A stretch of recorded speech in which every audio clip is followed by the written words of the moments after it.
Hi everybody and welcome back to my channel. My name's Amelia and here on this channel we talk about writing, journaling, and productivity to help you curate a life that you love. So for today I wanted to do another journaling exercise, this one specifically for manifestation.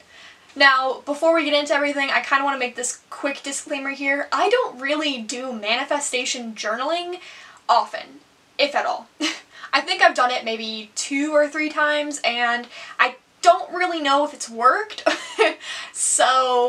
But I thought that today, since I found some new manifestation journal prompts / methods of going about it, I thought it would be kind of fun for us to do this together since I'm still new to the world of manifestation journaling. Before we get into this video, please be sure to give it a thumbs up if you like it, and don't forget to subscribe to the channel if you want to see more journaling content like this. So without further ado, let's go ahead and get into this video. So the first thing that I wanted to cover is why I don't use manifestation journaling. As I mentioned, I've only done manifestation journaling about 2 or 3 times, maybe 4, I really don't know. I haven't done it very often, and I actually did one recently, though that wasn't really what I intended to do. I've seen a lot of people who really enjoy manifestation journaling. They really enjoy journaling about their ideal life, who they want to be, and just kind of creating journaling prompts and content that encourage them to move towards their goals. As a very motivated person, as a very goal-focused person, I don't really find trouble in navigating my goals and going after the things that I desire. So therefore, I haven't really had a need to do or practice manifestation journaling. But while we're on this topic, I thought I would cover 3 reasons why I don't really like manifestation journaling as of right now. And the first one is probably the main reason, which is that I just don't know if it actually works.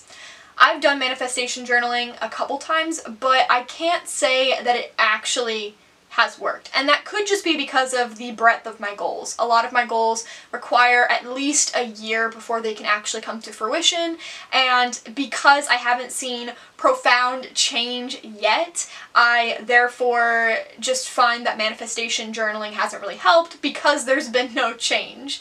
So since I can't see the progress or see the benefit immediately from manifestation journaling, I have kind of ignored it. The second reason that manifestation journaling tends to deter me is because it's really cheesy. I don't know why. I don't know if it's because it kind of falls into those like weird motivational quotes that I see on Pinterest all the time. Like promote like, you can do anything you set your mind to, and I don't know, live, laugh, love. I really don't know where I'm going with this.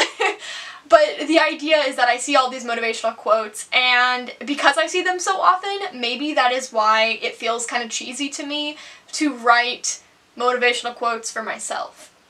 I don't know. It just feels really weird, especially when I go back and reread it, because when I reread what I've written, I'm like, oh my goodness. The third reason that I tend to avoid manifestation journaling is simply that I just don't think about doing it. It just doesn't come to my mind. I typically journal about what's happened presently or things that have happened in the past that are affecting me. Most of my journaling tends to be focused around my current thoughts, my current situation, or around ideas and ideologies that are toxic to me that I'm trying to outgrow. And so when I journal, I'm very past / present focused rather than future focused. And that's not really a bad thing, but also it does prevent me from doing manifestation journaling because it in itself is a very future focused thing. Alright, so what is the point of manifestation journaling? What does it really do for you? I wanted to cover some of these reasons and why it's beneficial to do it, even though I don't really know these benefits. As I mentioned, it's something that I haven't seen any rewards from, but I did do some research, and these are the main reasons that people actually do manifestation journaling and why they love it. So we're going to go ahead and cover them, just because I think it's interesting, but like I said, I don't really have a personal tie to this one. The first reason that people like manifestation journaling is that it provides clarity for their future. I think a lot of people struggle to know exactly what it is that they want. They don't really know where they want to go, and their goals are kind of scattered or not well defined. And I think that when you do manifestation journaling, you're asked to really focus on what it is that you want and where you want to go in life. And because of that, people really enjoy doing this journaling exercise. I myself don't really struggle with knowing where I want to go, but I do think there's value in performing these exercises if you are uncertain. The next reason that people like manifestation journaling is that it builds hope and faith in your personal journey. A lot of us can doubt ourselves and our own abilities, I mean myself included, and manifestation journaling is supposed to reignite that passion that you have for whatever your goal is. It helps you redefine success, and it builds faith and hope in your process. It lets you trust the process and practice patience when it comes to waiting for things to manifest in your life. And that sounds kind of weird because I do believe that you have to work hard in order to get the things that you desire, but there is a bit of waiting, whether you work hard or you don't. There's always some period of waiting when it comes to reaching your goals, and I think that manifestation journaling helps you along as you wait. Another reason people like manifestation journaling is that it gives you something to work for.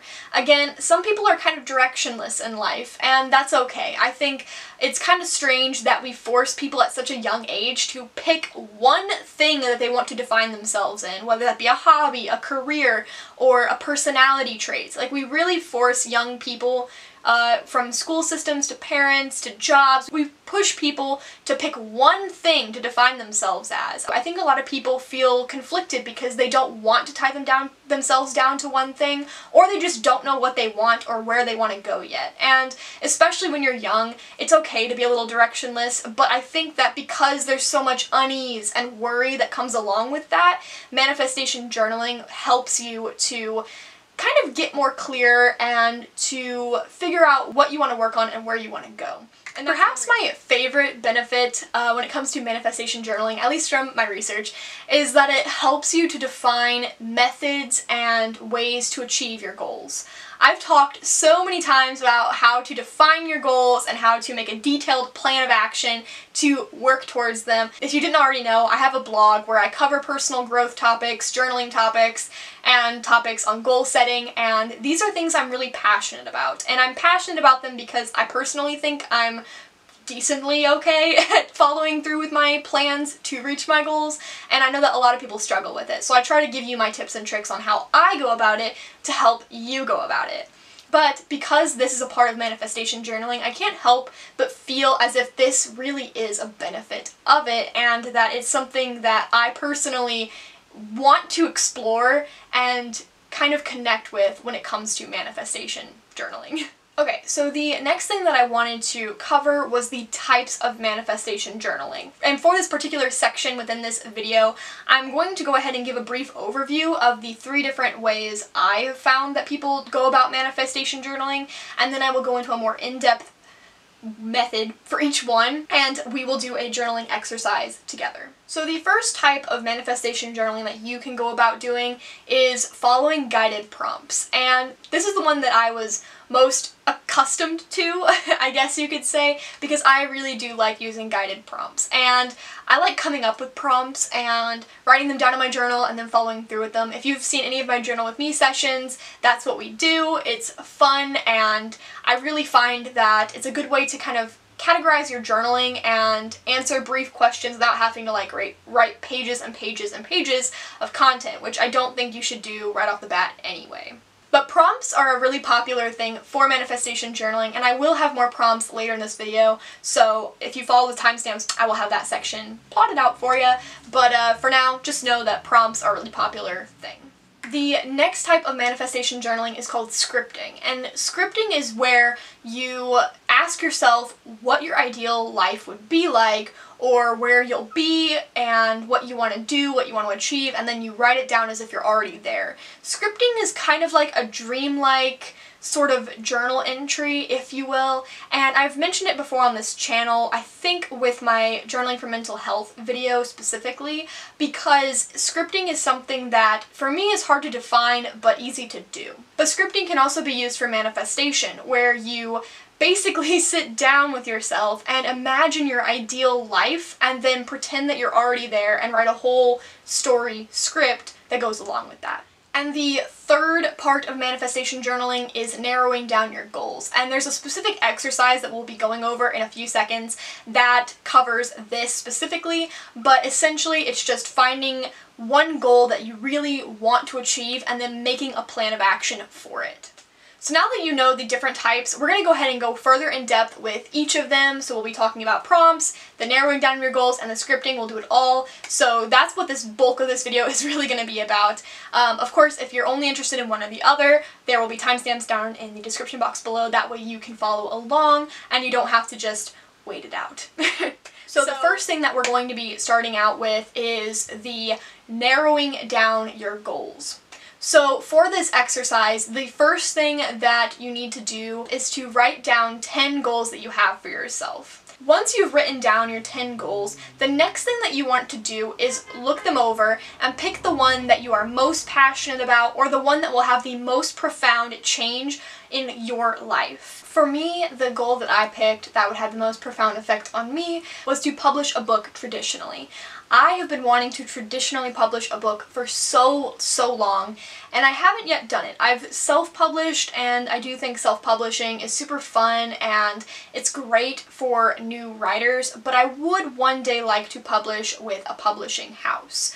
So that is the goal that I selected. It was the first thing that came to mind that I wrote down on my list, and then of course I had like 9 other things that I would like to achieve. Once you've written down your goals and selected the most important one, the next thing to do is to write a step-by-step plan on how you'll achieve that goal. And if you want to go a step further than that, you can also include dates by which you want each step to be accomplished.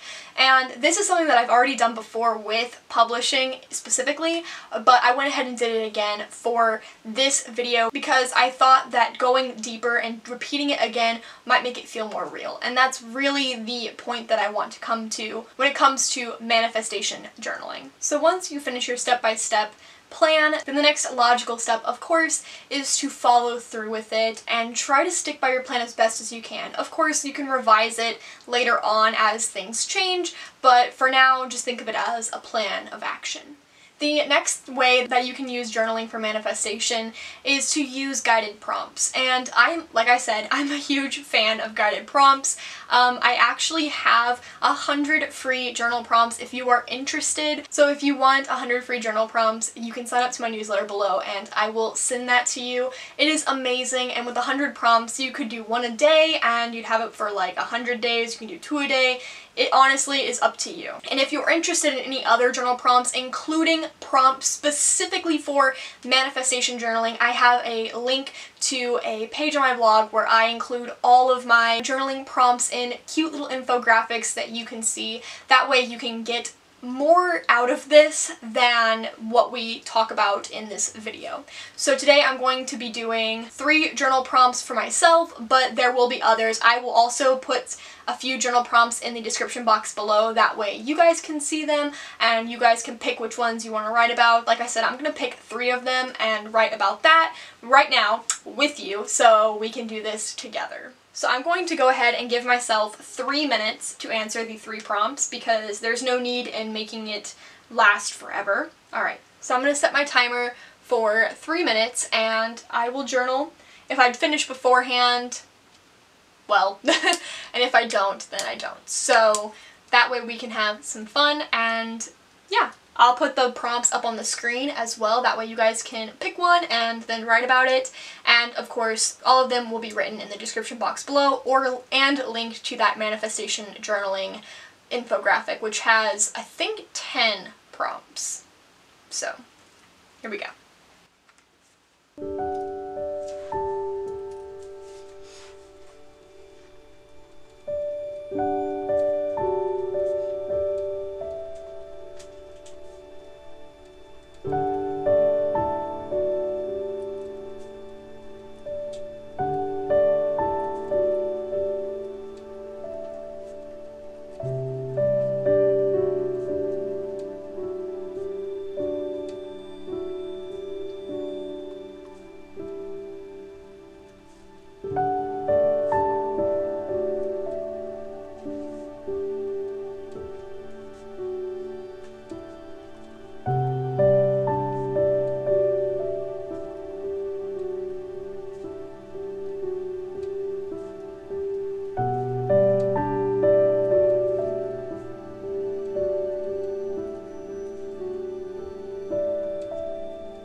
Alright, that was 3 minutes. I'm surprised. I literally wrote up until the timer went off, so that was pretty cool. The questions that I actually ended up writing about were, what do you want to manifest and why?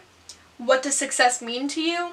And what is holding you back? And I think that it's interesting to kind of acknowledge the things that are holding me back and acknowledge what success really means for me, because those are things I don't really think about or write about very often. So that was kind of fun. Again, if you wanted to write, if you wrote different prompts, that's totally fine. If you want to write more, that's totally fine. It's just something that I thought would be cool to do together, and like I said, all the prompts will be down below somewhere in like 2 different forms. The last journal exercise that you can go about when it comes to manifestation is scripting. And as I mentioned, scripting is really where you sit down and write about your ideal day, your ideal life, or just come up with a scenario and really play it out as if you're actually experiencing it or writing about it in past tense, as if you're already where you want to be and it's already happened. I'm not going to be putting this one on film only because I think I want to go more in depth about it, and I also want to focus less on the camera and more on the journal, and I find that when I do the camera journaling, it can be kind of hard to separate myself from the two. But I do think that it's a good thing for you guys to do, so I will give you the 2 questions that I'll be using to help me do my scripting. The first is, describe your ideal life, and that does mean like your day, where you live, your family environment, your home environment, your job, your hobbies, how often you travel, that sort of thing. Another question is kind of similar, and it is to describe where you want to be in 3 to 5 years. Sometimes our ideal lives have such big goals that are kind of hard to achieve within a 3 to 5 year period, so deciding where you want to be 3 to 5 years from now is also a really important part of this process, because it may not be exactly what your ideal life is, but it'll be closer to it, and that is the entire point of that whole exercise. So, before we close out this video, I wanted to say thank you again for watching, and if you have any questions or you need any more resources, please be sure to let me know down below, and I will try to help you out as best as I can. I am going to go and do my own scripting after this, so I'm really excited to do that. But anyway, yeah, thank you for watching today's video, and I really hope that you subscribe if you like this stuff and give it a thumbs up. That way I know you like videos that are more interactive like this. So, without further ado, I will go ahead and catch you next time.